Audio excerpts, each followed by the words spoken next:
We are unworthy to stand before you. We are unworthy to stand before you, but here you are, Lord, placing us in this position. Lord, we pray that may you sanctify us, Lord. We pray, Lord, that may you bring us closer to you as we shall continue, Lord, speaking about and reading your word. Lord, I come to you as a sinner, Lord. May you forgive me of my sins, Lord, and may you give me the insights from heaven so that I may be able to understand your will. And also, Lord, may you please place your words in me. I pray for all of this in the wonderful name of the Lord and Savior Jesus Christ. Amen. Amen. Daniel 5, verse 27. Daniel 5, verse 27. It reads as follows. Tekel, you have been weighed in the balances and you have been found wanting. Daniel 5, verse 27. You have been weighed in the balances and you have been found wanting. It's cut. Understand this. Yeah, they're all very soon.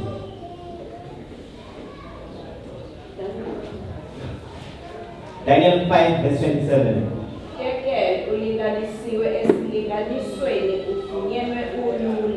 Amen. Ithi ulinganisiwe esilinganisweni watholakala ulula. Ibeka kanjalo.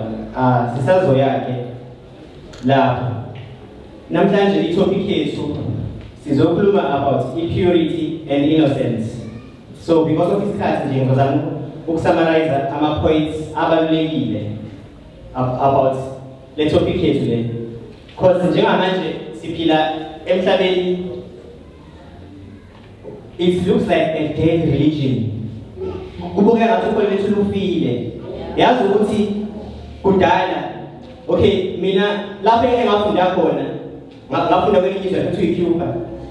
In that country, yazi ukuthi there were two classes of people, or three rather, but ngizofocus ngawo two. Umuntu oyiChristian or umuntu uthi Christian, nomuntu ogruvayo umuntu ukuthi uyagruva.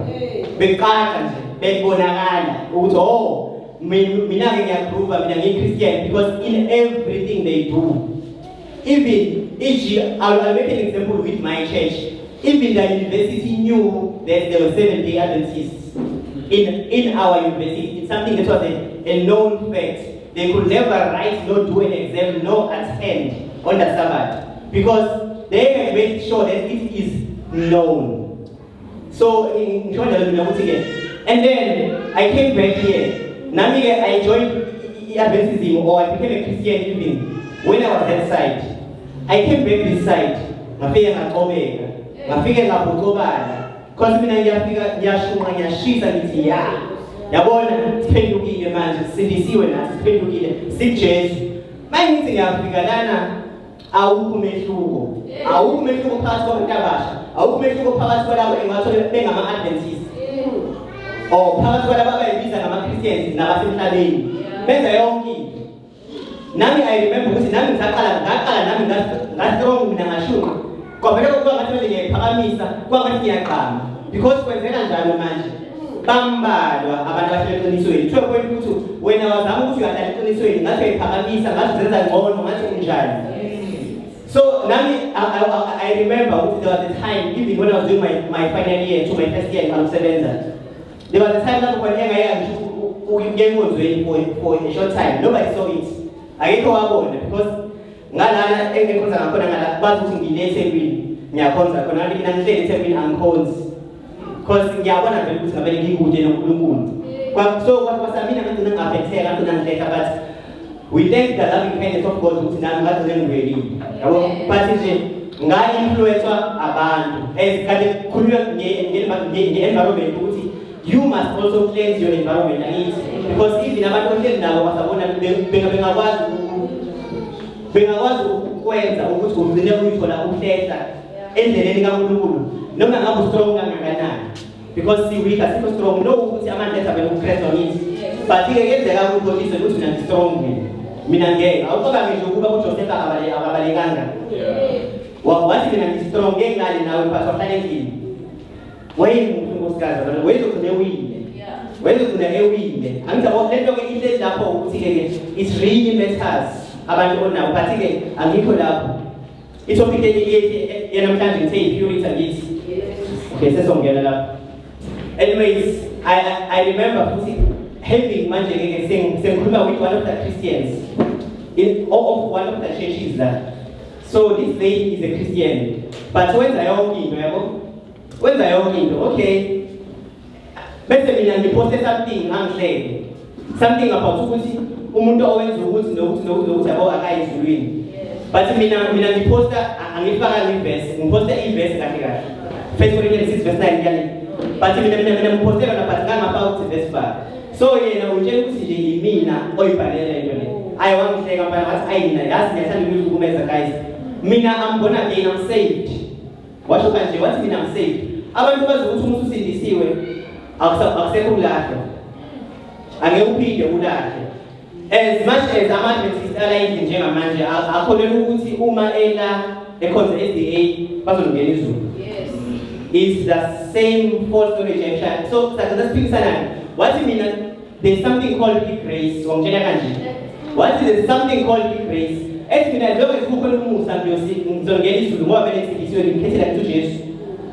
so balahlekile abantu bazi ukuthi as long as uvuka ekuseni uthandaza uattenda enkonzweni yeSabatha or Sunday uzosindiswa uzongena izulu uswenka nawe ugqoka uniform le uba right kanjena abantu abasha So, bazalwane, gospel lethu si-weak, yes? Yeah. Li-weak ivangeli lethu. But let me tell you, I started doing my investigation. Ngabuka ukuthi no man. Le nkinga ayikho ebantwini abasha kuphela. Yes. Even omababo, even abo elder beyinkonzo. At a certain extent even abafundisi. Bazalwane, akusithi sonke siphendukile. Ukuthi you are in a position of leadership akusho uphendukile. Amen. Ungathi umuntu ubona ngona iqoya kahle enkonzweni eshamazwe amasha. Amazwi amahle awumazi ukuthi wenzani ngaphandle. Ngabona ukuthi lisuka le. We all do not understand what purity is. And we all do not understand the way of grace. Titus 2 from verse 11. Uti, and the grace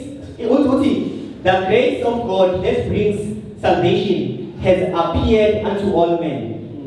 If grace, it brings salvation against. Yes. If grace, this one is fine. As long as you wish now. Say on the same page now. The grace of God which brings salvation has appeared unto all men. Teaching us that denying ungodliness and worldly lust, we should live soberly. We should live soberly and godly at this present age. If grace yangempela, umusa wangempela, ukufundisana. Ufundisa ukuthi kumele ube nje nengqondo ecwebile, angazi ngathini, ingqondo evulekile umuntu osoba ngithi. Kumele uphile impilo engcwele. Kumele uphile impilo yokuNkulunkulu. Ileyo mina igrace engiyaziyo mina. And the grace of God which brings salvation has appeared unto all men, teaching us that denying ungodliness and worldly lust, we should live soberly, righteously, and godly at this present age, looking for that blessed hope and the glorious appearing of our great God and Savior Jesus Christ, who gave himself for us, that he might redeem us from all iniquity. So, uKristu akazange afe ukuthi nje ngokubiza igama lakhe singena ezulwini akithi. Wafela ukuthi sihlanzwe kuzo zonke inhlobo zezono. Who gave himself that he might redeem us from all iniquity and purify for himself. It's again, and purify for himself a people or a peculiar people zealous of good works. Iqhubeka njalo ibhesike bese ke ehlanza abantu bakhe abahlukile abathanda ukwenza okuhle.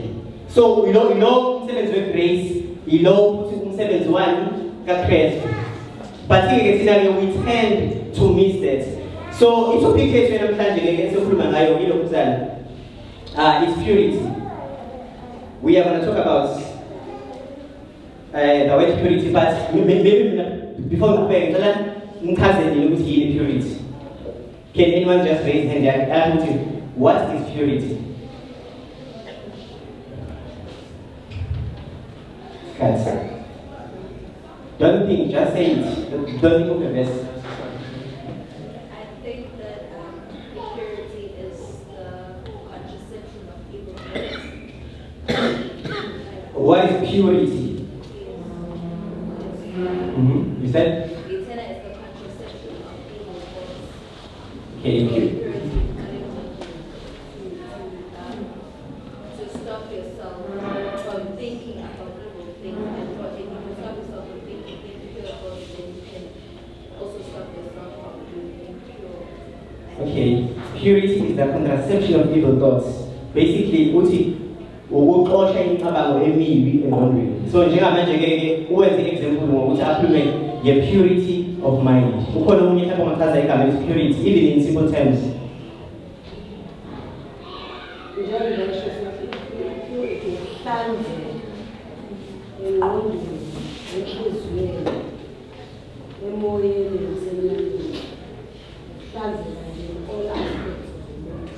Amen. Ukuhlanzeka. So before just see with that definition here, purity.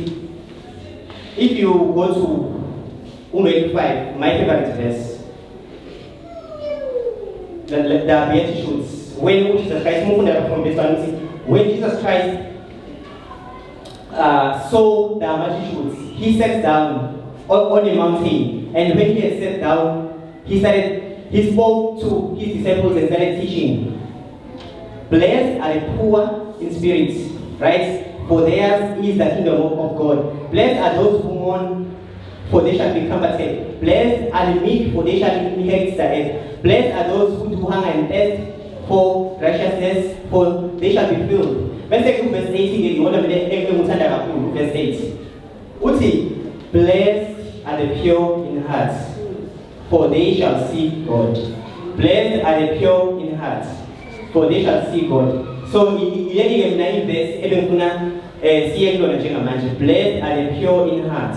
What does it mean to be pure in heart? And if we're still defining community pure. Basically, community pure, pure water. Usually, pure water. Pure water because someone's akhishwa yonke into engcolile wena ongathi uma uwaphuza ugule angithi. So this is pure water. Ngisho ngathi wafake kwi-microscope, I believe ukuthi mina angeke uwathole ama-bacteria or angeke uthole okugulisayo. So that is what uNkulunkulu wants with us, right? Ilokho nathi uNkulunkulu actually akufunayo nathi. Ingakho ngiqale Daniel 5 verse 27, being weighed. Ukuthi ngelinye ilanga nathi sokhala. Ngelinye ilanga uNkulunkulu nathi uzosikala. Ngizoveza ukuthi uNkulunkulu uzobe esikala ngani. Which balances? I'm gonna get there. But basically, I remember when I first became a Christian, I had these words in my mind: be pure and blameless. Be pure and blameless. Those are the words I did not. Because the word pure and the word blameless, basically it's saying the same thing. To a point, if you speak about impurity, I need to uhlanzeka but kodwa ngithi okuphakathi kwakho akekho omunye umuntu olamhlabeni okwazi ukukhomba ethi lo uhlanzekile. But when we use the word pure, using the word blameless, akumele kube khona umuntu emhlabeni okwazi ukukhomba isiqu ngawe ethi mina usizwe ngiyamazi ungamona eshumayela but ngaphandle izinto azenzayo. Bazalwane, ngicela nasendela ukuthi wena you are a Christian and being a Christian means you are a follower of Christ. Wenza yonke into ayenza. Yazi ukuthi emhlabeni uKristu wengenayo umuntu oyengathi yabona uKristu wengakwazi ukuthi axabane nomuntu ngaphandle inoma ikuphi, because wayazi ukuthi that same person kumele asindiswe. Manje mina ke uma umuntu mina ngimthuka mina ngizobuya kanjani ngelilanga zomshumayeza ngimthukile for example. Uma mina ngilala nomuntu ongashadile naye ngizobuya kanjani ngelinye ilanga uzokhuluma ngepurity yena uthi hawu wena nje ngavele nami. So manje it leads you ukuthi ke it leads you to then enza uJoseph ukuthi wathi unkosikazi kaPotifa umethu uyamlinga wathi ngingenza kanjani into kanjena ngone against you Potifa. Washo njalo wathi no, ngingayenza kanjani into kanjena and sin against God, right? Because we are good, so whatever that you do affects uNkulunkulu, isn't it? Affects uNkulunkulu and affects umbuso kaNkulunkulu. So when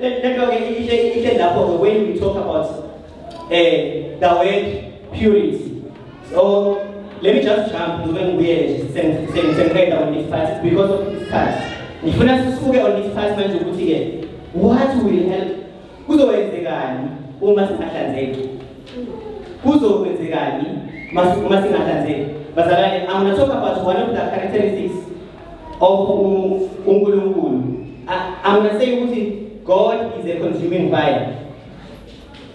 Ningekuzwe lo ukuthi uNkulunkulu umlilo oqothulayo.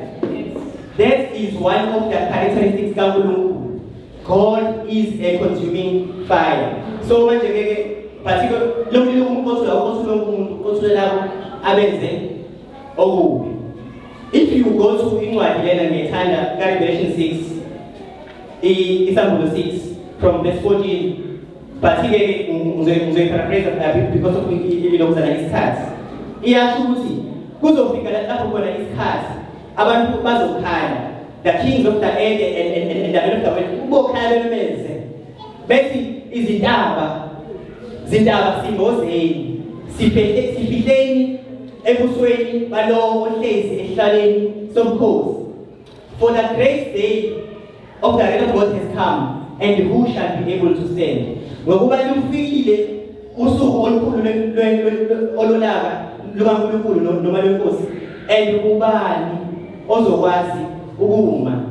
Yazi ukuthi bazalwane, wena enyameni yakho ukanje awukwazi ukuthi ungama phambi kwaNkulunkulu ongcwele uphile. You cannot stand in front of a holy God and live. I'm going to make maybe 2 examples in the Bible. Asiye ku Isaiah 6. Umufunda iBhayibheli because of time angenza lifunda. But uma ufunda iBhayibheli ku Isaiah 6. Mhlambe kukhona ngisheshise. Okay, but ulokuzana laphana Isaiah laphana uthi, in the year that King Uzziah died, I saw the Lord. Uthi ngonyaka okwafama ngawo inkosi uZiya ngabona uNkulunkulu. uIsaiah uyachaza ukuthi uNkulunkulu wambona kanjani kithi. And then kumqhubeka ku verse 3 uthi ke, woe is me, for I am undone, because I am a man of unclean lips, and I dwell in the midst of a people of unclean lips. For my eyes have seen the King, the Lord of hosts. So we are telling manje ukuthi mina ngibona inkosi angithi. So uyabona ukuthi uIsaiah immediately umebona when he saw the Lord kwenzekani kuyena. Kwamele ukuthi kuze kufike ingilosi izointervene umqhubeka ngamavesi yamfaka ilahle. And then ke waqiniseka ke wakwazi ukuthi ame phambi kwenkosi. So maningi ke amanye examples nje engawenza ukuthi kahle ubani obakwazi ukuma phambi kwenkosi. It is the same example engayenza with uAdam no Eve, but I won't go there. But you remember ukuthi after sebonile basonakala bembalekela uNkulunkulu, right? Ngenxa yesono, because our God is a consuming fire and no one can stand phambi kwenkosi lokuzana aphile. You remember kulokuzana the story esika Joshua kade benqoba iJericho ukuthi wathi uNkulunkulu yonke into elapho eJericho iqalekisiwe, right? Wathi ningathathi lutho bese ke isiliva negolide nilithathe lona, it's gonna go unto the Lord's treasury, right?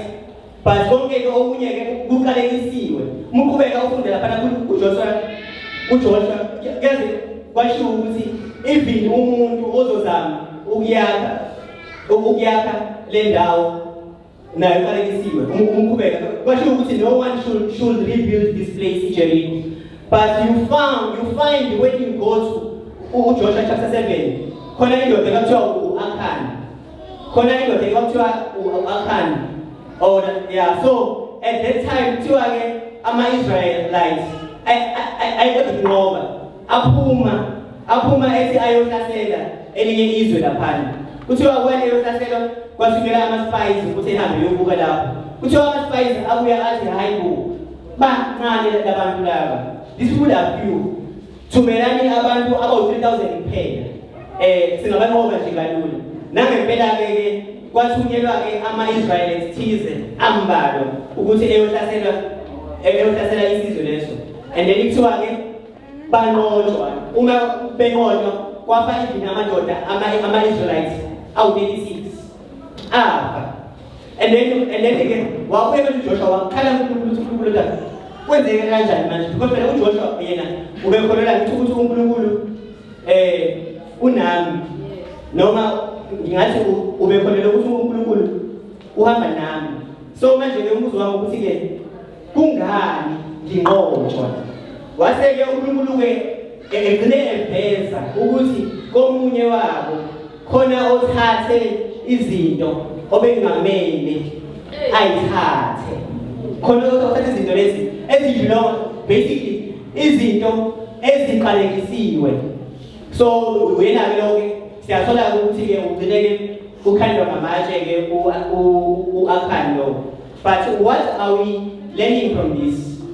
Yazi bazalwane, as long as phakathi kwakho kukhona into oyenzayo, as long as phakathi kwakho enhliziyweni yakho, kwizenzo zakho, kwinkambo yakho, kukhona izinto obambelele kuzo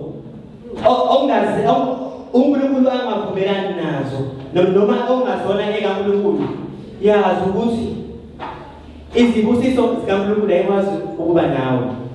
uNkulunkulu futhi akakwazi ukuqhubeka ahambe nawe. So ilento eyenzeka with Israel. But the worst thing was this, isono lesi kwaba esika-Israyeli wonke. So ingakho nathi ngokuyiphatha kwethu, with our behavior, the things that we do, kukhulunywa kabi ibandla. Kuthiwa amasabatha enza 1 and 2 and 3 ngenxa kasizwe nje eyedwa. Ngenxa yami mina ngingedwa ngibhebhetha kabi igama lenkonzo or igama likaKristu ukuthi we usothi mina mhlambe ngenhliziyo embi nginjani. Kuthiwa hambe nenhliziyo embi abaKristu we labo bona impela baqula kahle baqula kahle bagqoka kahle but inhliziyo yabo hayi kumbi.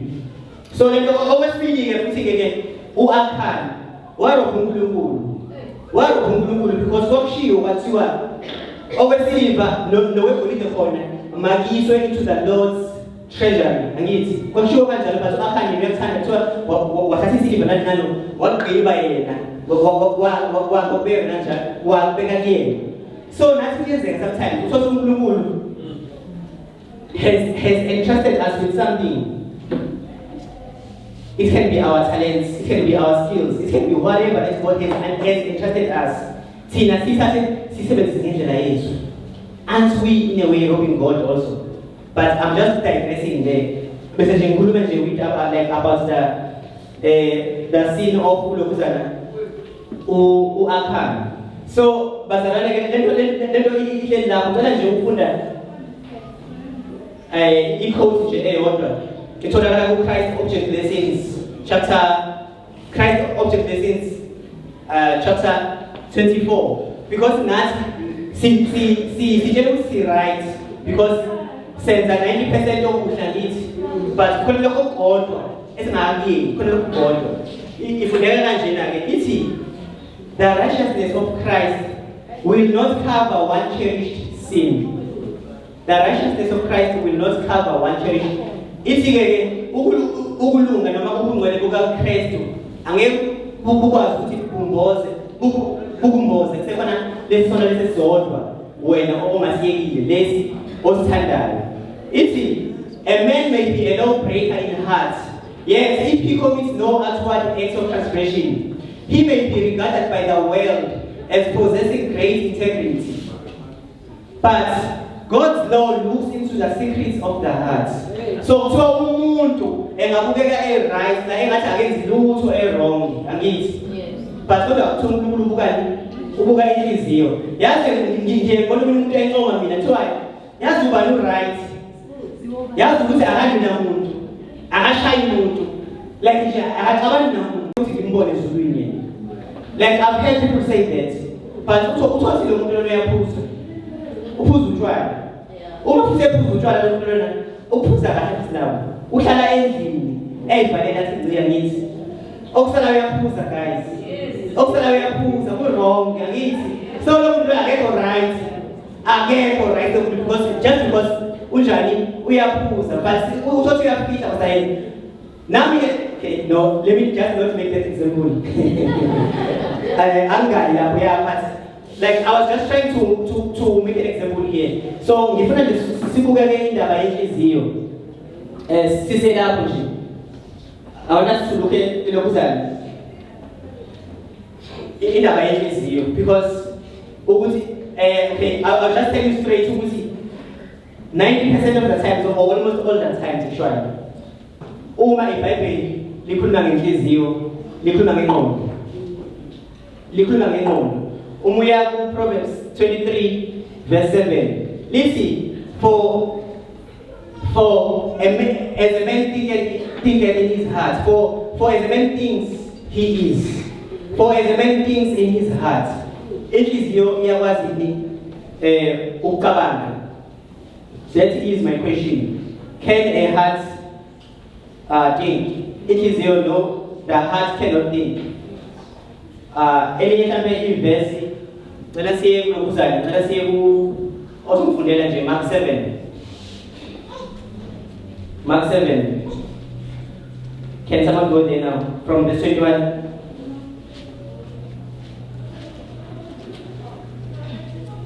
Noma Matthew 12 verse 34.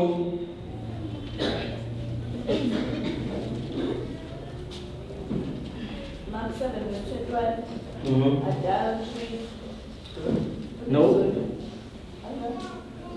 For from within, out of the heart of man proceeds evil thoughts, adultery, fornication, murder, Okay. thieves, covetousness, wickedness, deceit, Okay, amen. It's fine. I see me now.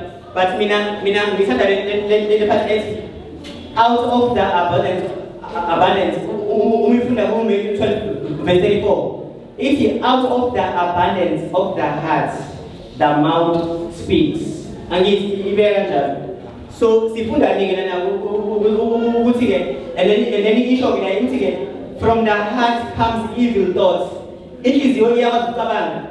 But iyasho ukuthi ke basically iyasho ukuthi uma kunya ngenhliziyo kunya about your mindset. Kunya about ingqondo yakho. So ngithanda le part ke ethi ke okay, I want us to learn something from this. The character of the words is determined by the origin of the words. Right? The character of the words is determined by the origin of the words. Awukwazi ukuthi ungathoka inhlamba ube umuntu wena all right ngaphakathi. It's because it's something that dwells in your mind. Into oyicabangayo, into oyenzayo, into ngamele ondlinza ngayo. Awukwazi ukuthi ungathiwa yena kodwa ukhuluma kabi. Yena umuntu right but kodwa bese ukhuluma kabi. Awukwazi ukuthi umKristu ngabe umuntu onjalo. It means ukuthi it is a reflection of lento wena oyiyona ngaphakathi. So kuthiwa ke ama motives they originate in the heart. It's also like your desires, your thoughts, everything. Kusuka la enhliziyweni. Ngingathi kusuka enhliziyweni kuvela khona. So ngingakho ngithi mina ke if ufunda futhi ku 1 Samuel 16 verse 7, right? Niyakhumbula lapho khona uSamuel kade esuke kulo kaDavid ukuthi eyokhetha umprofeti in one of the sons of Jesse, right? So kuthiwa uSamuel wathi umebuka uEliyab umfunda lapha ku verse 6 wathi surely uye ngempela lo wena phela emude right wathi surely uye ngempela lona sorry yiyo ngempela lena inkosi yaIsrael ngokumbuka nje kanje ngamehlo. But uNkulunkulu wambuza wathi musukubuka kanjalo for the Lord verse 7 does not see as a man sees but the Lord looks at the heart. So bazalwane uNkulunkulu ke uzosijudge with what is in our heart, right? With what is in our heart. Ingakho kuthiwa ke even in the new covenant umfunda kuJeremiah 31 verse 31 yale uthi I will write my laws in their hearts. Uthi ngizobhala umthetho wami ezinhliziyweni zabo. So that is what matters kakhulu. Ngicela nje siye lokuzana step to Christ chapter 2 paragraph 72. Khona nje i-quote nje engizokunika highlight lana sengena ngasemaphethelweni. Ukuthi kahle kubaleke ngani ukuthi sibe ngabantu abahlanzekile, or why should we be pure? So lana ke if you call it in his sinless state. Lana ikhona ngomuntu ethi before umuntu one engaboni, men held joyful communion with him, in whom are hid all the treasures of wisdom of knowledge. Lana ikhona ngoNkulunkulu. Ithi before kube khona isono, sasiphila kahle noNkulunkulu. Futhi khona injabulo. Yazi bazalwane, you should question yourself. Uma usuyibona wena okwaNkulunkulu ungamthandi, uma usuyibona wena ungayithandi inkonzo, uma usuyibona wena ungathandi ukuthi uzowenza iSabbath school, uma usuyibona wena ungathandi ukuthi unikwe ukuthi ushumayele, unikwe ithuba nani, yazi ukuthi khona osekukhona kuwena, khona omunye osengenile wathatha ispace enhlizweni yakho. Yazi kanjalo.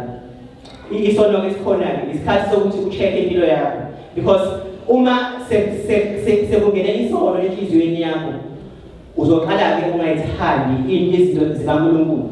Isho kanjalo-ke ithi-ke, but after his sin he could no longer find joy in holiness. He sought to hide from the presence of God.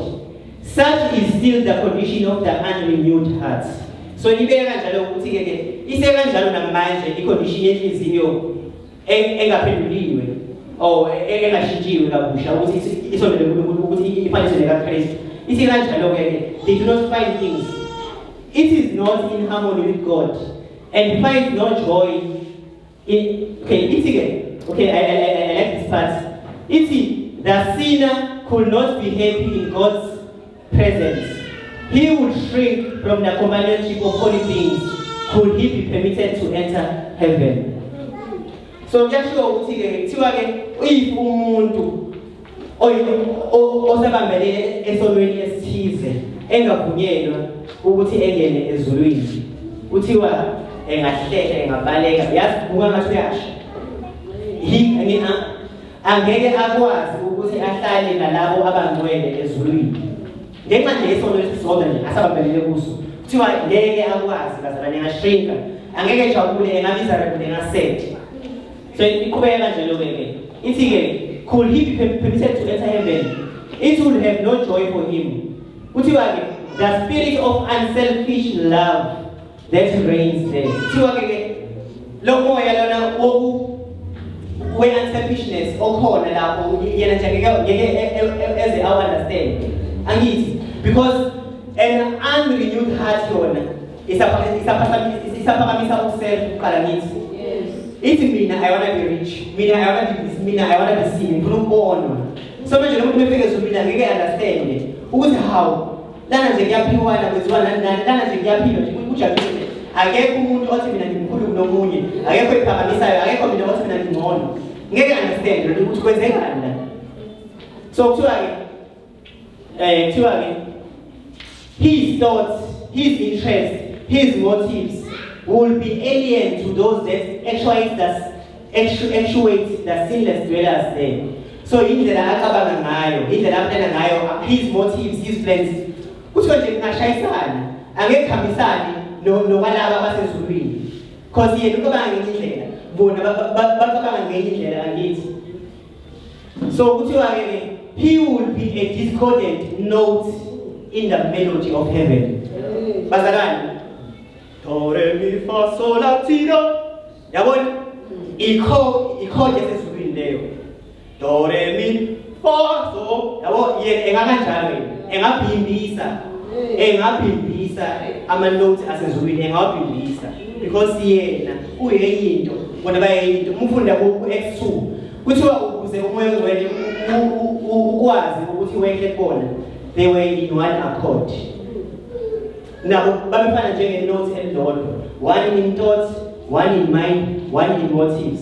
So sonke nathi-ke sibisa kwezulwini kumele sibe kanjalo.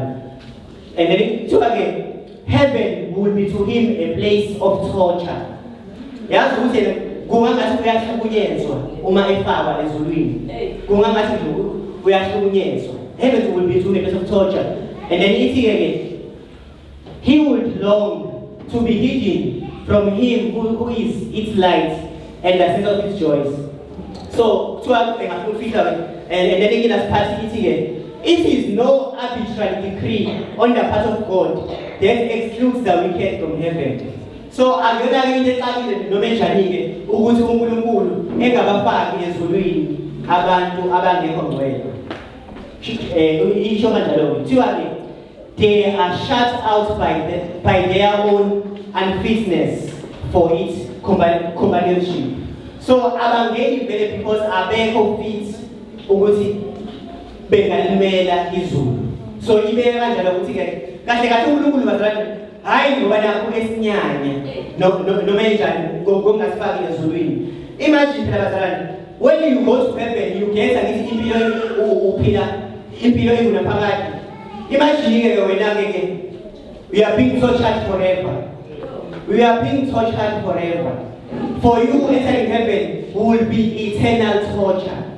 So kungcono uNkulunkulu akaqede ngawe yakubhubhise. Uma uNkulunkulu ekubhubhise because uyakuthanda. Uyakuthanda uNkulunkulu ekubhubhisa ekugcineni in the second resurrection and second death. It's because of uyakuthanda, because if you're not kubhubhisi you're going to be tortured forever. You're going to be tortured forever. So it's because of uthanda. So the glory of God will be to them a consuming fire.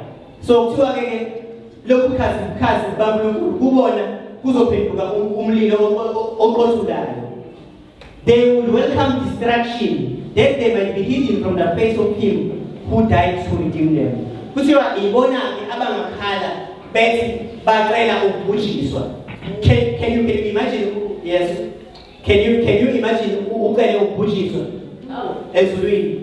Usezulwini impela ngehleka ngapha uthi mina ngicela ukubhujiswa. It's because of ilokuzana ama-traits or i-character le oyakhe la emhlabeni angithi. So nje sengibala nje in this last 1 minute. So ingakho-ke ngithi mina-ke lento-ke ihleli lapho.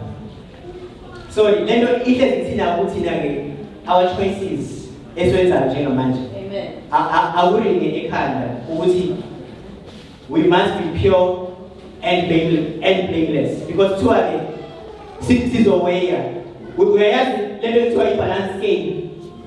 Ilokuzana i-balance scale imi kanje ithe khona okuhlala ngalana khona okuhlala nangalana. And then uhambe uyofunda uJames 2 kuthiwa speak and act as those who will be judged by the law of liberty. So kuyaveza ukuthi-ke so kwahlulela ngomthetho kaNkulunkulu. So basically futhi kuthiwa umthetho kaNkulunkulu uyi-transcript ye-character yakhe uNkulunkulu. So umthetho kaNkulunkulu uzobekwa ngala ka-right, i-character yakho izobekwa ka-left. So uzobekwa kanjalo, and you are going to be weighed in the balances. Ukuze ukwazi ukungena ezulwini kumele when you are weighed in the balances kumele sibalance isikalo. You must not be found wanting. The word wanting is lacking. So you must not be found lacking. So angathi uma kubekwa umthetho kaNkulunkulu ngalana kuthi qhi phaka wena kuthi kanje your character inside. So with men this is impossible, but with Christ all things are possible. So let me ihleli lapho ukuthi to Christ in us, the hope of glory. Yingakho ku-Ezekiel 34 kuthiwa uma uthi uNkulunkulu wathi uma ezodlula eduze kwaMose kuthiwa wamthatha wamfaka etsheni, and he covered him with his hand, right? He covered him with his hand, and then wadlula. That was how Moses was able to survive Engashi, because he was covered in a rock. Bazalwane, that rock represents uKristu. uKristu owasifela. Kungabukeka ngathi idwala mhlambe elikhwephukile mhlambe, but kodwa ilona idwala leli nazi elosindisa. Kumanje uJesu unamanxeba. Kumanje uJesu unamanxeba ukuthi wabethela for me and you. So even that rock is a cleft where Christ hides us. So basically uyasifaka edwaleni asemboze uNkulunkulu. and in that rock nathi sithola ukuthi sikwazi ukuthi sime phambi kwenkosi engcwele singaphuphi. So that is how we can navigate. So the last verse, and the last verse, it's Psalm 24. From verse 3 to verse 5. That is the last verse, because it is cut some. Psalms 24, who may ascend into the hill of the Lord? Who may stand in his holy place? Ubani ongama endaweni yakhe engcwele. Angithi ngiyakhumbula ukuthi kwiSamuel 14 verse 1 ithi, and I look and behold the Lamb standing on Mount Zion, and with him the 144,000 having his father's name written on their forehead. So yashona nokuthi ubani ongakwazi ukuma entabeni yenkosi na. Verse 4 ithi, he who has clean hands and a pure heart. He who has clean hands and a pure heart. So ukuthi ama hands asho your actions, izinto ozenzayo. Ukuthi wena konke okwenzayo emhlabeni kucwebile, konke okwenzayo wena kuhle, konke okwenzayo wena kuhlanzekile. Clean hands and a pure heart. So the heart represents the mind against. Kusho ukuthi wena yonke imicabango yakho mihle. Yonke imicabango yakho, it is in alignment with the will of God. So those are the kind of people abazokwazi ukuthi benze njani, bekwazi ukuma phambi koNkulunkulu ongcwele bengaphuphi, nabo bethole umvuzo wokuphila ezulwini, bephile ingunaphakade. Yeah, ngizothanda ukumalana nje, even though I'm halfway, but sizobalalana isifundo sethu for now. Ngelikilanga so kubeka. Amen. Amen. Akukho ukuhlanzeka ngathi, but God will come to you. God will come to you. Let us close our eyes and pray. Our dear Lord and Heavenly Father, we come before you now, Lord. We come before you, God, Ancient of Days. We come before you now, Lord, thanking you for today. Lord, you've been with us from the morning till now, Lord. You are still with us, and you're still going to be with us. And we are thanking you, Lord. Lord, we are coming to you, Lord. We are crying like David cried, Lord. Like David cried before you, Lord. Lord, do not blot us out of your presence, Lord. But Lord, blot away our sins. Lord, we are crying like David said, Lord, create in us a clean heart. For there is your will, Lord, that we be cleansed. It is your will, Lord, that we be found again in your kingdom, Lord. So we are coming before you now, Lord, offering our bodies as living sacrifices unto you, Lord, so that you can make us holy and acceptable. Lord, we are offering our bodies, Lord, that, Lord, please transform us, change us, use us, Lord. Let us yield our temples unto you and let them be purified of sin, so that, Lord, they shall be ready at any time for you to use them. That is our prayer even now, Lord. Lord, may you forgive us of our sins, Lord. We pray for all of this in the wonderful name of Jesus Christ. Amen.